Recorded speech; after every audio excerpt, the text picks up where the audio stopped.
Bienvenue dans notre chaîne. Dans ce tuto, nous allons vous parler de l'écran de démarrage publicitaire, le splash screen. Le splash screen publicitaire est une image ou une animation qui apparaît au lancement d'une application. Il s'agit d'un écran de chargement qui affiche une publicité pour un produit, un service ou une marque. Ce type de splash screen est conçu pour attirer l'attention des utilisateurs et promouvoir un message publicitaire de manière percutante. Il peut inclure des éléments visuels accrocheurs, des slogans et des appels à l'action pour inciter les utilisateurs à en savoir plus sur le produit ou le service annoncé.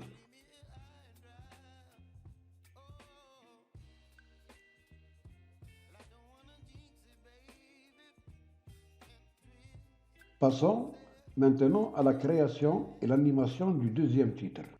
Nous allons faire la même chose que le premier texte, soit affecter chaque lettre à un label.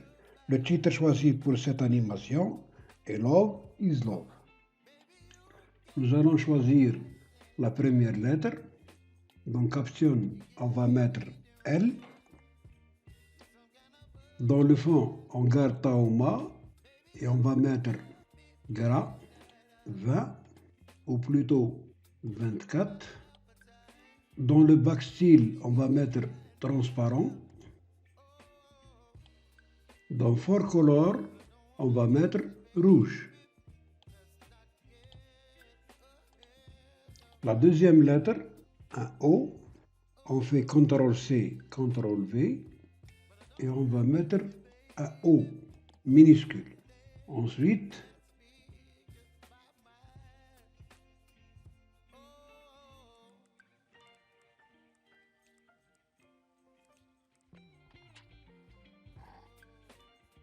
on peut changer la couleur du texte et la faire passer à une couleur plus attractive, du rose ou du jaune par exemple.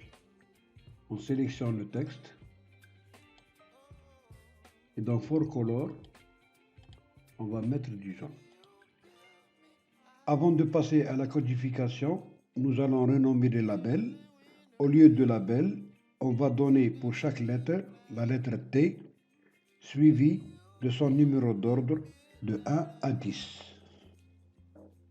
L, au lieu de label 1, on va mettre T1.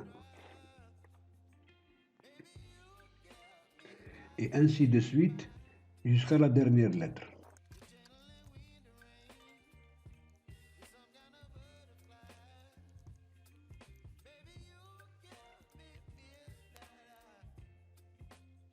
Ensuite, nous allons dans les propriétés du texte, après l'avoir sélectionné, et dans Visible, au lieu de True, on va mettre False.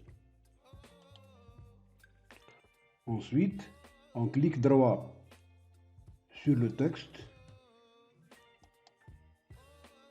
et placer en arrière-plan. La même chose pour l'image, on clique sur l'image, clic droit et placer en premier plan.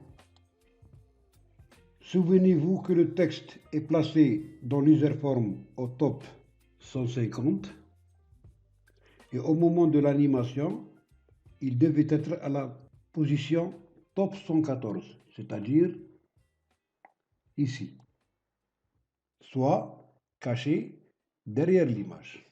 De votre côté, il faut voir les codes que vous avez. Maintenant, on va dans le lien que vous avez téléchargé et faire un copier du code générique 3, ensuite le coller dans le module. Subgénérique 3, on commence de subgénérique 3 jusqu'à un sub.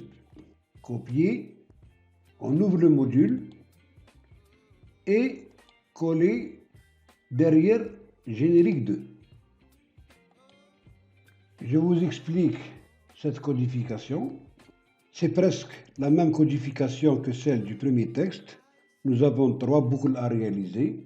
La première boucle, position des labels hors de vue, c'est-à-dire on place avec cette boucle FRM contrôle mon label et J point top et moins 300, c'est-à-dire avant l'animation, le texte doit être placé en dehors de l'userform, plus haut à moins 300. Ensuite, nous avons une boucle pour chaque label pour appliquer l'animation, 0,01 seconde et la vitesse du mouvement du texte. Si vous constatez que c'est très accéléré, vous pouvez ajouter par exemple 0,02, etc. Maintenant, on va dans l'userform activate et insérer l'appel de cette macro. On clique sur userform 1. En troisième position, on va mettre l'appel de la macro générique 3. On met call générique 3. On ouvre la parenthèse, mi, virgule. Si vous vous souvenez, nous avons dit, souvenez-vous de 114 et 150. Ce sont les deux cotes du texte. Nous avons dit que dans cette position, le texte, il est à 150 et là, au-dessous de l'image, il est à 114. Donc, on écrit call générique 3 entre parenthèses mi 114,150,10, c'est le nombre de labels des T.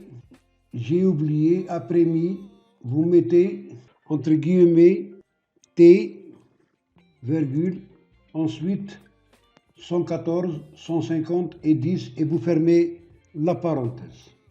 Très important, il faut placer les appels dans l'ordre.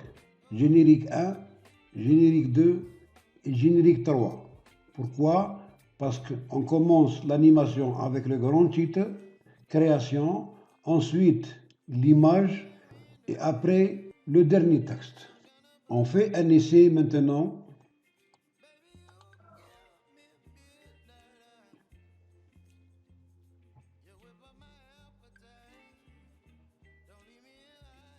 Voilà, l'animation marche correctement.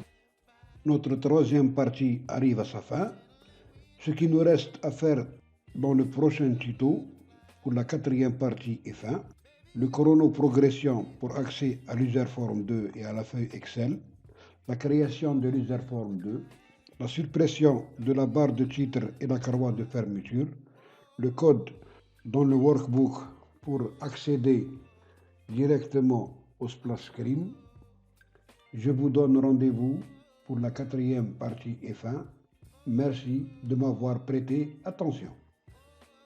Si vous avez aimé, likez, abonnez-vous et cliquez sur la cloche pour ne rien rater de belles choses à découvrir.